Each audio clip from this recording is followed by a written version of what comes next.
warahmatullahi wabarakatuh. Waalaikumsalam warahmatullahi wabarakatuh. Satu istilah yang pastinya sangat familiar, terutama di kalangan remaja. Dan setiap orang yang normal, baik itu masih remaja maupun sudah tua, pasti mengalami itu yang kita namakan, yang kita kenal dengan nama cinta. Cinta itu sebenarnya berdimensi banyak, bukan hanya masalah asmara atau masalah istri. Kembang lagi antara pria dengan pria, antara pria dengan wanita, wanita dengan wanita. Kita tidak membicarakan yang kacang, kita bicarakan yang normal aja, dan justru kita juga tidak akan terfokus ke masalah antara masalah istilah cinta dalam konteks asmara. Yang jelas justru dalam kondisi sekarang ini, di dalam era media sosial yang sangat kuat pengaruhnya, apa yang kita namakan cinta itu justru makin luntur, ya, makin luntur dalam satu sisi, tapi dalam sisi lain, pada sisi lain justru dia semakin mengental dan seolah-olah tidak ada batas. Apa contohnya? Yang luntur adalah di mana sudah tidak ada lagi perasaan tenggang rasa, tidak ada lagi yang namanya toleransi. Semua seolah-olah bisa bertindak, bisa mengatakan apapun yang dia suka tanpa mempedulikan perasaan orang lain. Berarti rasa cinta di sini dalam arti tenggang rasa sudah makin luntur. Kita lihatlah, baik di WA group maupun di YouTube maupun di Facebook, betapa orang begitu gampang mencaci maki orang lain, bahkan dengan kata-kata yang sangat makin lama makin keji sebenarnya. Gak peduli lagi, seolah-olah tujuannya kalau orang itu jadi sakit hati, orang itu menjadi kecewa, menjadi sedih. Justru itu menjadi tujuan. Di sini nih kita melihat bahwa cinta terhadap sosial kelihatannya makin lama makin luntur, makin dalam, ya, makin parah. Tetapi pada sisi lain juga kita melihat bahwa kecintaan itu menjadi sangat berlebihan. Misalnya apa? Ya misalnya begitu fanatismenya orang terhadap pemimpinnya, sehingga seolah-olah kecintaannya terhadap pemimpinnya itu membabi buta. Seorang pemimpin yang dia sudah anggap sebagai panutan dia, maka dia melakukan apapun yang dikehendaki sang pemimpin, bahkan mati sekalipun dia seolah-olah menjadi syahid. Ya kan? Padahal kita tahu di dalam ajaran Islam, cinta yang paling mulia, yang paling utama adalah cinta terhadap Allah. Cinta terhadap Rasulullah. Rasulullah mengatakan bahwa tidak sempurna iman kamu sampai kamu mencintai diri kamu sendiri. Tapi kita lihatlah sekarang di dalam era media sosial sekarang ini, ya, informasi-informasi yang berupa permusuhan itu pada sisi lain menghilangkan cinta kepada orang lain, kepada makhluk lain, tapi pada sisi lain justru memperlihatkan kecintaan yang luar biasa kepada pihak yang lain lagi. Inilah, jadi kita ingin berbincang di sini sebenarnya menurut kamu cinta ini apa sih? Bagaimana kita bisa bersikap pertengahan terhadap semua ini? Makanya saya undang generasi muda, karena generasi muda yang pasti pastinya sangat terbiasa dengan istilah ini. Oke, tapi sebelumnya ya tentu kita memperkenalkan diri dulu deh, mulai dari desa sambil dibuka, terus kemudian perkenalkan diri ke kamera. Halo teman-teman, nama saya Desi Agustewati dari semester akhir. Terima kasih. Universitasnya seperti universitas mana? Saya sekolah di Universitas Islam Syekh Yusuf Tangerang. Halo teman-teman, saya Sylvia Cayani dari semester akhir dari Universitas Islam Syekh Yusuf Tangerang. Halo teman-teman, nama saya Imayani dari semester akhir Universitas Islam Syekh Yusuf Tangerang. Mengawali diskusi kita ini adalah sebenarnya cinta. Dari siapa sih? Cinta yang tidak bisa diungkapkan oleh kata-kata. Perasaan yang tidak bisa diungkapkan oleh kata-kata. Iya. Jadi ada di perasaan tapi begitu sulit untuk diungkapkan. Iya benar. Oke, gimana kalau situ? Kalau menurut aku cinta itu perasaan yang istimewa. Istimewanya gimana? Pakai telur dong. Telurnya 2 atau 3 kalau pakai telur istimewa. Iya, sama sih yang bisa diungkapkan juga. Tapi definisi pasti ada kali. Itu kan kalau perasaannya nggak bisa diungkapkan, tapi udah definisinya bisa kali. Iya, Apa itu cinta kan bisa dong. kayak kasih sayang gitu. Kasih sayang. Artinya kamu nanti sebagai remaja sebaiknya mencari seorang pasangan yang penuh kasih sayang ya. Kasih sayang, kasih uang, kasih mobil, kasih rumah, gitu ya. Yang pengasih ya. Yang pengasih ya, berarti carinya ya. Ya. Oke, ya ini gimana ya? Sama aja sih Bang, kayak dilukis harus ada kasih sayangnya juga dari cinta itu. Oke, tapi kamu setuju nggak bahwa sekarang ini justru yang namanya kasih sayang, yang namanya cinta itu justru sekarang sangat lemah. Karena bisa dibutakan kebanyakan. Bukan hanya bisa dibutakan, kamu lihat aja yang seperti contohkan sekarang, begitu banyak hoax berseliweran, begitu banyak fitnah ujaran kebencian berseliweran. Apa itu bukan indikasi bahwa sekarang ini yang namanya kasih sayang udah makin luntur? Kalau dulu orang sering mengatakan adanya teposeliro pelan jangan. Artinya ada tenggang rasa. Saya kalau begini nggak enak takutnya orang itu tersinggung, takutnya orang itu sedih, takutnya orang itu jadi putus asa. Tapi kan sekarang ini kecenderungannya kalau kamu menerima berita-berita di WA dan sebagainya, nggak ada itu yang namanya kasih sayang. Oke. Terhadap orang yang dianggap musuh itu kasih sayang udah benar-benar luntur, yang ada kebencian luar biasa. Padahal juga kan kita nggak tahu bencinya kenapa sih. Ini kenapa bencinya? Misalnya nih kita ambil diskusi bebas aja deh. Ketika masa pemilu kemarin pilpres, ya golongan yang satu begitu benci terhadap golongan yang lain. Kenapa itu? Dan pada sisi lain dia begitu fanatik sama golongan dia. Kenapa itu? Karena terbawa pengaruh juga kan sama orang-orang yang kayak main kubu-kubuannya itu. Jadi kayak misalkan yang golongan 1 udah jangan ke golongan 2. Jadi kayak panas gitu mereka gitu. Artinya kan sebenarnya pada satu sisi berarti masing-masing golongannya itu udah begitu bencinya sama golongan lain, dan tidak peduli apapun yang terjadi pada golongan itu. Kalau perlu dia remuk redam, yang penting dia menang gitu kan. Iya. Jadi itu bukannya cerminan bahwa memang nggak ada lagi rasa kasih sayang di masyarakat kita. Iya betul. Iya kan? Iya. Kalau dulu kan kita mau ngapa-ngapain selalu ada tenggang rasa. Mau ngomong dijaga. Itu ada budaya yang udah kita warisin dari pendahulu kita kan, diajarin sama orang tua kita. Sekarang ini jangan lagi dalam rangka politik, ya mohon maaf aja anak-anak kecil orang jalma orang itu juga banyak kan. Mahasiswa yang berani sama gurunya banyak. Iya kan? Jadi artinya kadang-kadang kalau kita nasihatin, saya sebagai dosen kadang-kadang nasihatin harus hati-hati. Karena kalau saya salah nasihatin, saya bisa ditonjok kan. Anak SD aja sekarang kalau dulu kan kita tahu ya,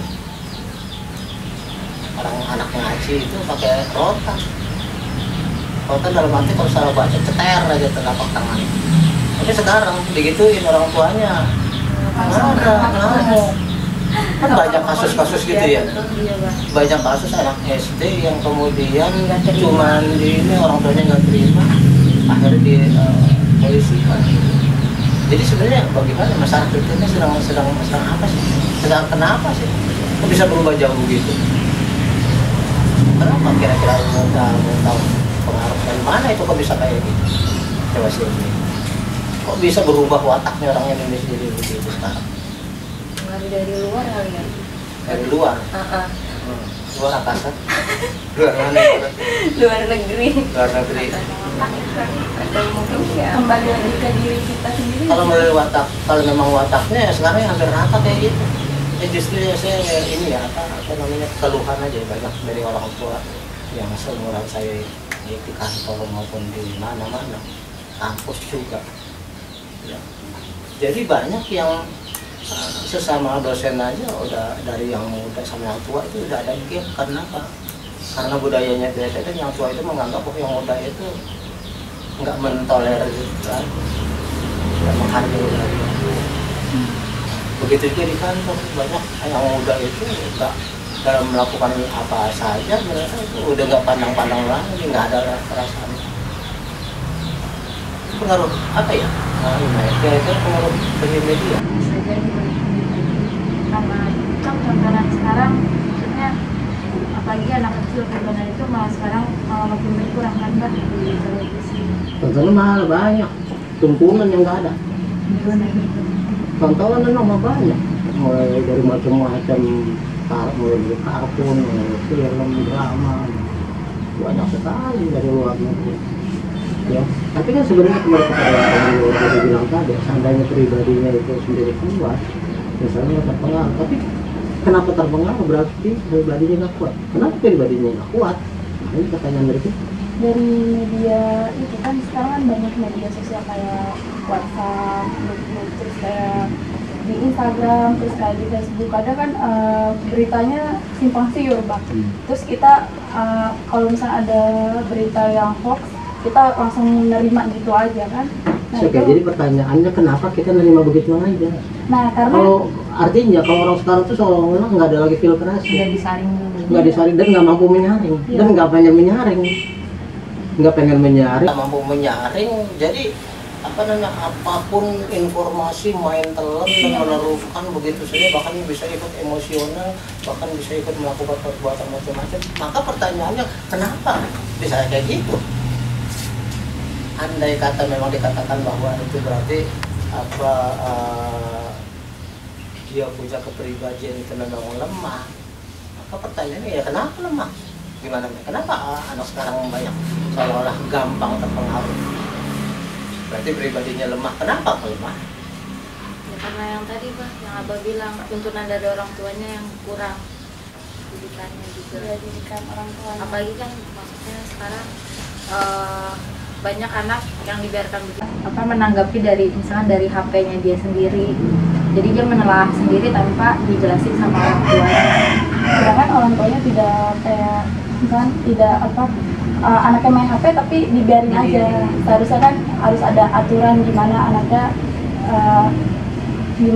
kayak main HP-nya cuma kayak 1 jam atau 2 jam. Jadi nggak anak tersebut maksudnya kita semua nggak ngambil berita yang benar-benar belum apa fixnya itu gitu maksudnya. Itu aja maksudnya. Berarti pertanyaan berikutnya sih, kenapa orang tua bisa nggak terlalu abai sama anaknya sehingga anaknya kemudian main HP dari ujung ke ujung dari pagi sampai malam seolah dibiarin aja? Mungkin orang tuanya ada yang sibuk buat kayak biasanya kan orang tuanya ada yang kerja tuh, ibu bapaknya jadinya anaknya udah disepai gitu. Balik masa pandemi. Iya, Masa pandemi itu pada di rumah. Kecuali kalau masa normal orang tuanya pada sibuk sana kemari. Tapi kalau masa pandemi semua pada di rumah. Harusnya tetap bisa membatasi kan. Tapi kadang kan kalau masa pandemi ini kan anak-anak dibiarkan main HP karena kan sekolah pun dari Alasannya HP. iya, Sekolah dari HP. iya, Tapi kita nggak tahu apa anak tersebut main HP-nya itu untuk sekolah atau memang untuk yang hal-hal yang lain gitu. Oke, sekolah kan paling dari jam 8 atau jam 7, jam 8 sampai jam 12. Emang dari ujung ke ujung atau mau tidur masih sekolah juga. Tapi yang saya Jadi memang ini merupakan satu pertanyaan yang bulat ya. Iya. Muter aja terus gitu. Jadi satu dengan yang lain saling terkait, tapi nggak ketemu. Jadi kayak ini kayak kuda diputar gitu. Ini kuda uber-uberan terus tapi nggak pernah ketemu kan. Ya. Muter ngubar terus emang nggak pernah ketemu. Jadi kita lihat kok kalau misalnya sekarang orang tua yang nggak terlalu perhatian terhadap anak, dan sehingga anaknya kemudian pembentukan mentalitasnya lebih banyak dipengaruhi oleh media sosial. Ya, ini zaman saya loh, saya masih ada. Yang saya bingungin, yang saya khawatirin itu zaman kamu kayak apa kira-kira nanti? Kamu nanti nggak ada anak kamu kayak gimana? Apa harus kamu lakukan? Karena ini zaman makin apa ya, bagi orang-orang yang punya perhatian ini sangat memprihatinkan. Tapi bagi orang yang masa bodoh ya udah jalan ini. Nanti kan kita akan menjadi apa ya, sedih kalau suatu ketika nanti anak tidak lagi mempedulikan orang tua. Kan banyak kasus sekarang ini orang tua yang digugat harta warisan. Aneh. Iya. Harta warisan kan punya orang tua, atau haknya anaknya juga. Anak kan hanya mewarisi kalau orang tuanya itu nggak ada, ya kan? Tapi orang tuanya masih ada, sudah digugat warisan. Istilah kasarnya bahasa Betawi, emang tuh duit punya siapa? Kok punya bapak? Kalau gitu kan, kenapa jadi lu yang pusing? Anak yang membunuh ibunya gara-gara nggak dikasih motor. Iya. Ya kan, anak yang menggugat orang tuanya ke pengadilan gara-gara masalah warisan. Ini masih kondisi sekarang. Jadi kalau misalnya pada satu sisi kita memang melihat bahwa pengaruh media sosial sangat kuat. Celakanya media sosial yang sangat kuat pengaruhnya itu kemudian justru dimanfaatkan oleh kalangan tertentu, bukan untuk mendidik tapi untuk pendidikan golongan mereka sendiri. Jadi akibatnya media sosial itu bukan untuk pendidik tapi justru untuk membentuk opini. Itulah kemudian muncul yang namanya hoax, yang namanya fitnah, yang namanya ujaran kebencian. Media sosial justru digunakan untuk itu, ya kan, sehingga kemudian yang terjadi adalah anak-anak yang kita bilang tadi nggak bisa terbendung untuk menggunakan media sosial. Akibatnya kan apalagi orang tuanya sendiri yang membiarkan, orang tuanya sendiri kemudian tidak peduli, ya otomatis pembentukan mentalitasnya jadi mudah. Gimana masih ngaji? Masih, alhamdulillah. Pengajian atau ngaji baca Quran dulu? Sendiri kadang kan di luar udah enggak gitu. Oke, lagi enggak ya. Tapi selama ini sebelumnya juga ngaji terus kayak. Jadi kita pengajian nggak? Ngaji sendiri. Ngaji sendiri aja, ngaji sendiri. Terus bisa paham sendiri. Oh dulu waktu kecil udah. Kecil udah itu hanya how to read ya, bagaimana membaca Al-Quran. Tapi kan yang namanya pelajaran akhlak, pelajaran apa namanya fikih, itu kan harus terus itu masih kecil dan sekarang udah dalam ini. Tapi masih, cuma kan karena pandemi ini biasanya pengajian kadang di online gitu, daring lewat daring. Pengajian daring sekolah aja yang diwajibkan itu malas. Iya, kadang malas. Apalagi pengajian yang sukarela. Dan lagi yang satu saya pikiran juga, kemudian ini orang lagi resah dengan pandemi, dengan politik dan sebagainya. Terus kemudian mencoba mencari pengajian. Pengajian itu juga isinya caci maki. Jadi orang mencari kedamaian di masjid malah keluarnya jadi marah. Dendam, kenapa? Karena yang ceramah isinya mencela sana mencela sini, mengkafir-kafirkan orang. Jadi begitu si orang itu keluar dari pengajian, bukan hatinya makin tertutup, malah makin sewot, malah makin pusing. Betul nggak kayak gitu ya? Kamu menyadari nggak bang, sekarang ini cari pengajian yang mendamaikan hati. Karena kalau kita datang ke masjid itu kebanyakan, ya mohon maaf aja, Jumatan aja. Banyak yang isinya itu mau bakar-bakar. Jadi seolah-olah orang mau lari kemana ya kalau gitu ya? Cari kedamaian di mana ya? Ya, artinya ketika dunia udah berkurang, dunia udah segala macam kayak gitu rusuh, kan kita lari ke masjid untuk mencari kedamaian. untuk melihat perilaku yang dicontohkan oleh Rasulullah gimana, untuk meningkatkan ketakwaan supaya keluar dari sana ya insya Allah dapat pahala, tapi juga hati makin damai, pikiran makin tenang, ketakwaan makin tenang. Ini realitasnya kan nggak begitu.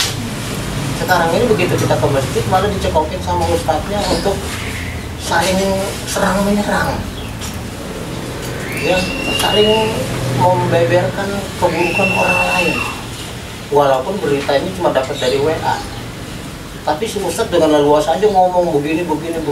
Ya mohon maaf aja, pada satu kali Jumat ada ustadz yang berkhutbah Jumat mengatakan bahwa sekarang ini zaman sudah gila, banyak ulama dibunuhin sama pemerintah. Saya bilang dapat data dari mana? Tapi itu Ustaz gampang banget ngomong kayak gitu. Emang nggak mikir ini barangkali apanya dampaknya terhadap umat. Apalagi masalah katakanlah informasi tentang Cina. Indonesia sudah dikuasai Cina.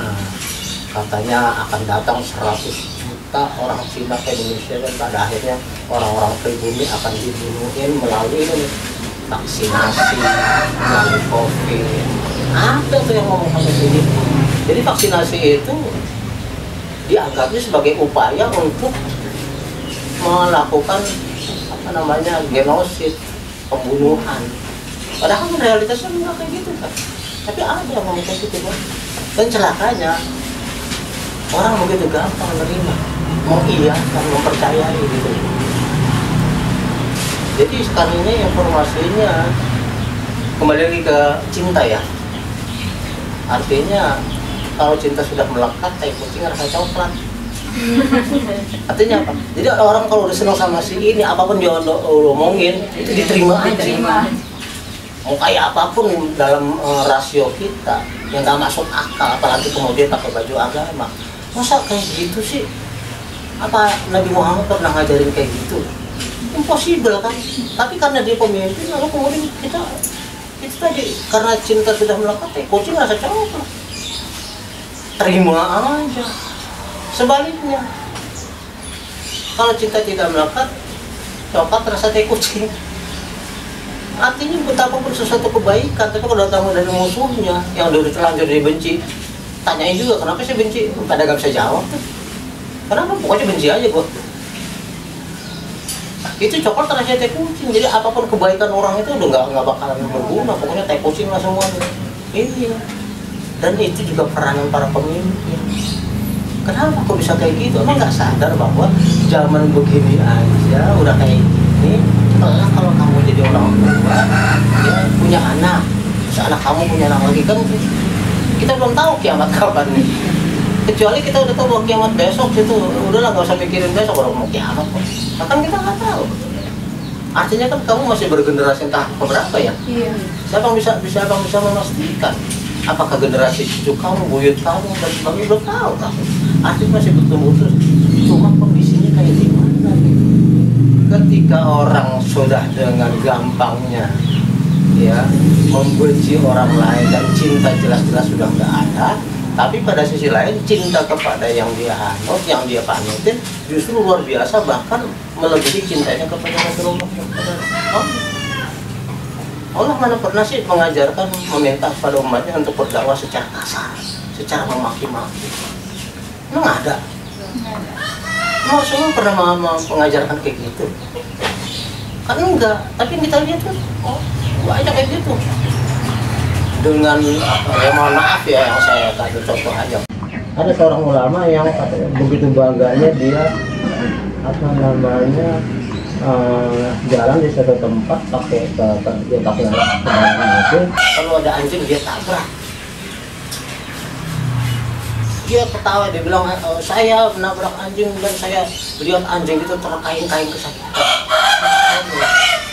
Dia ulama, ngakunya ulama. Emang Rasulullah pernah melakukan kayak gitu? Berarti cinta kepada hewan udah nggak ada.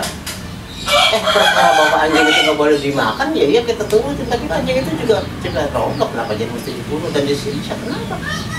Alasannya apa? Kalau wanita belajar yang kemudian masuk surga gara-gara ngasih minum air yang lagi kausan, ada nggak? Nah, intinya apa?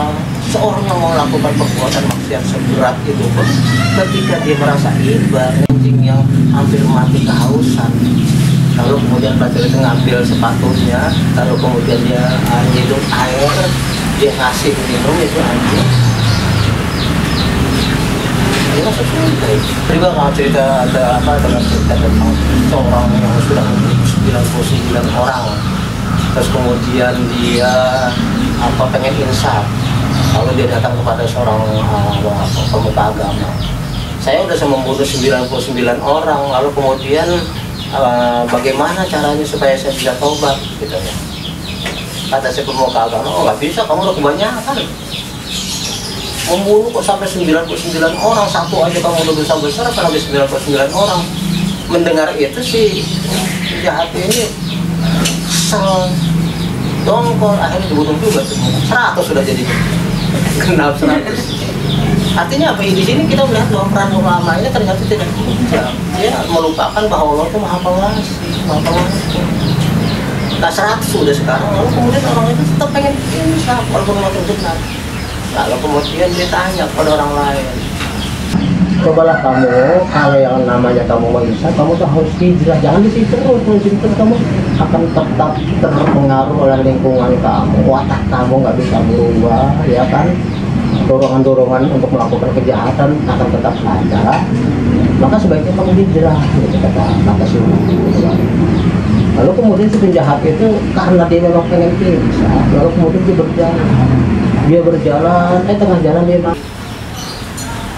sampai kemudian akhirnya malaikat dalam riwayat itu ya, kemudian sampai berdiskusi orang ini masuk neraka atau masuk surga. Lalu kemudian dihitung jaraknya dari tempat dia berangkat ke tempat dia mati, dari tempat dia mati ke tempat tujuan mana yang lebih dekat. Ternyata deketan ke tempat tujuan, berarti dia diampuni. Dan riwayat lain mengatakan bahwa sebenarnya Allah yang memendekkan jarak itu. Jadi karena memang Allah menilai niat orang gitu, jadi jarak yang masih jauh pun dekat gitu. Apa nggak mungkin kalau mau? Ya kan? Jadi sebenarnya jaraknya dari sini ke sininya mungkin masih dekat, soalnya masih jauh. Tapi karena memang Allah menilai niat dia memang tulus baik, maka dia jauh. Jadi artinya pesannya apa? Pesannya jangan pernah berputus asa walaupun kita berbuat dosa kayak apa. Seperti dia sebelah. Kan yang namanya dosa dengan pahala kan sama juga tangan kiri, tangan kanan dan tangan kiri. Harus ada dua-duanya. Tapi itu kan karena mata kamu dua, coba kalau satu. Ya ini main matanya satu, wah udah jadi kita satu lagi picak. Kira-kira gimana kamu? Atau Silvi, cantik tapi ternyata lubang hidungnya cuma satu. Gimana? Cantik kan deh? Serem nih, semuanya memang berpasangan. Kanan, kiri, depan, belakang, atas, bawah, kebaikan dan keburukan, dosa dan pahala itu ya memang udah pasangannya. Jadi ketika kita melakukan sesuatu dosa ya bukan berarti sudah tertutup pintu. Ada juga kan di balik kesulitan ada kemudahan. Di balik loh, artinya bukan setelah. Di balik artinya kayak pasang mata uang. Ini ada gambarnya, sini ada ini. Jadi kalau misalnya kamu punya uang yang 10 kali pun ini ada gambar, ini nggak ada, laku nggak? Nggak laku. Jadi betapapun juga kebaikan itu tetap akan ada di balik kejahatan dan kejahatan uang tetap tergantung kita. Maka kemudian ketika niat kita baik, Allah akan mengukur timbangannya bagusan mana dan bagusan mana. Jadi kembali ke masalah cinta, saya makin prihatin orang juga di luar kalangan remaja. Apa cinta itu mungkin apa kamu puasa dari sekolah aja, nafsu doang. Kebanyakan gimana? Kamu yang masih remaja. Gimana itu? Apa benar tidak kamu menemukan cinta yang sebenarnya dari seorang yang kamu anggap pacar kamu? Apa dia cuma pengen wah karena kamu cantik?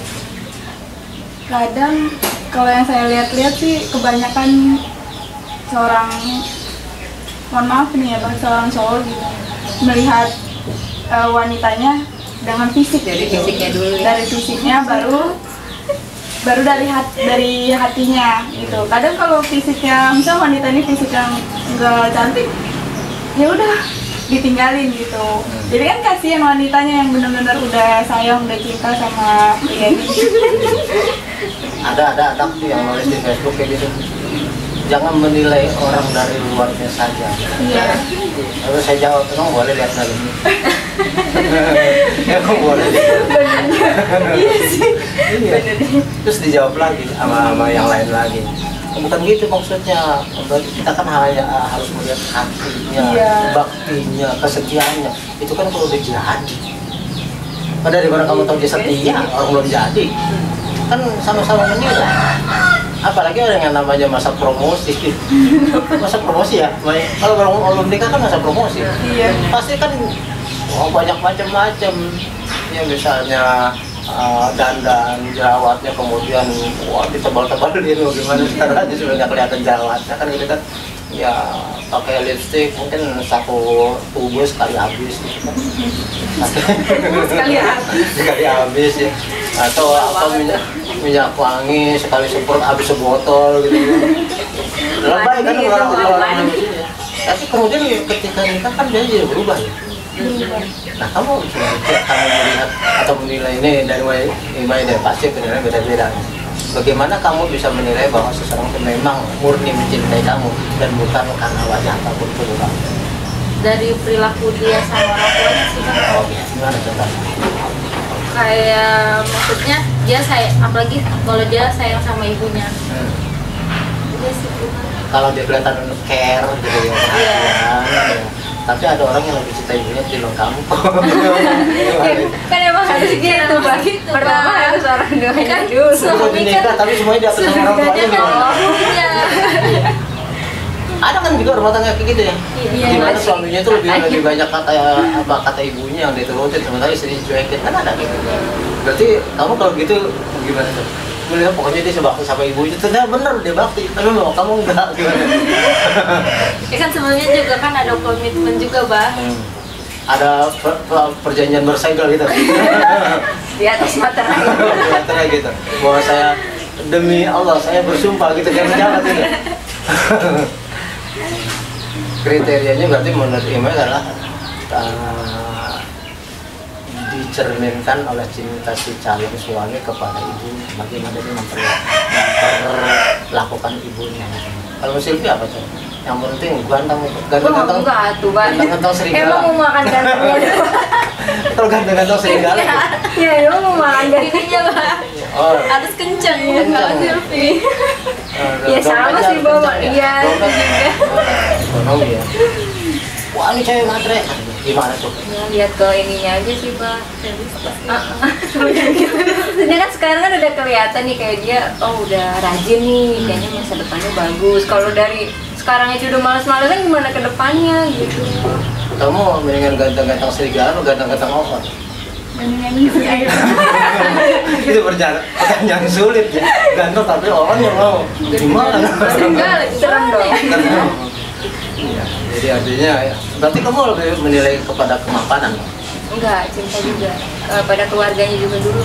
keluarganya juga. Gimana care-nya gitu ke keluarga. Jadi gimana?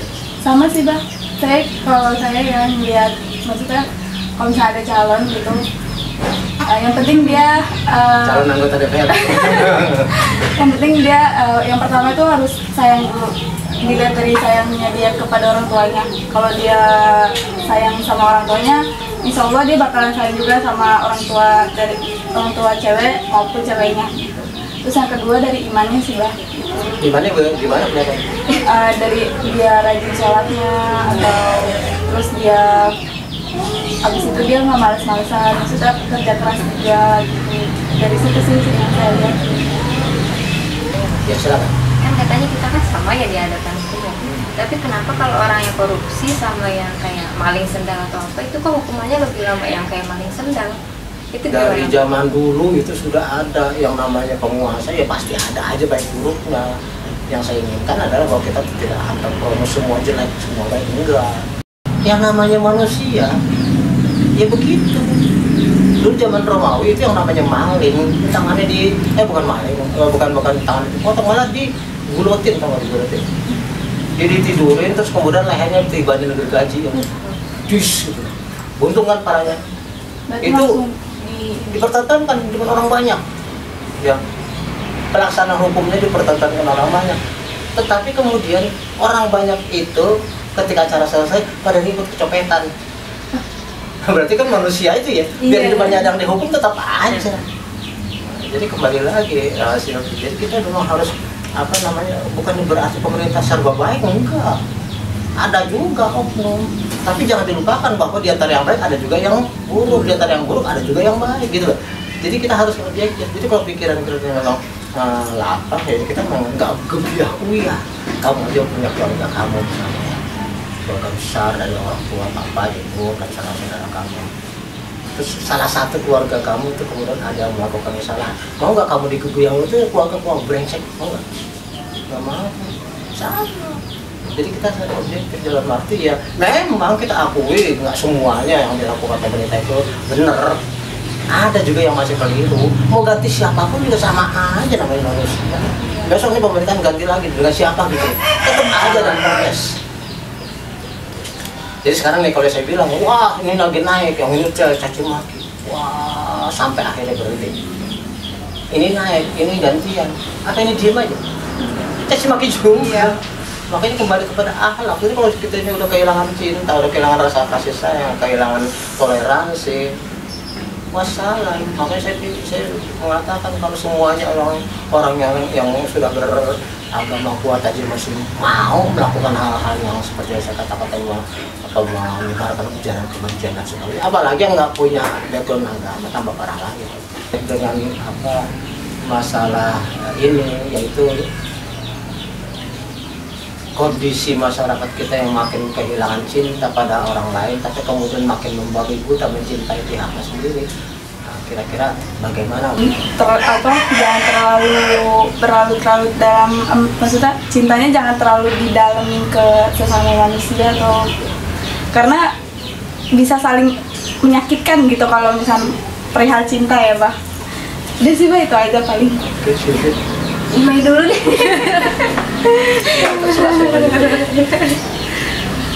Kalau kamu pada remaja penonton, sebenarnya sih sama sih kalau untuk saat ini ya,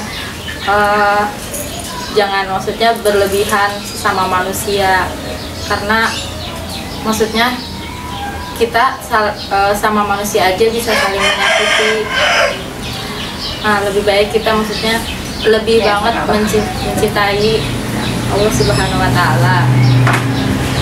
Maksudnya lebih berharapnya sama Allah dan berharap sama manusia. dan berharap sama manusia. Jangan berharap sama. Oke, Hilvi, nggak ada lagi Hilvi, udah terakhir kan? Ya udah, nggak usah. Kesimpulannya semua.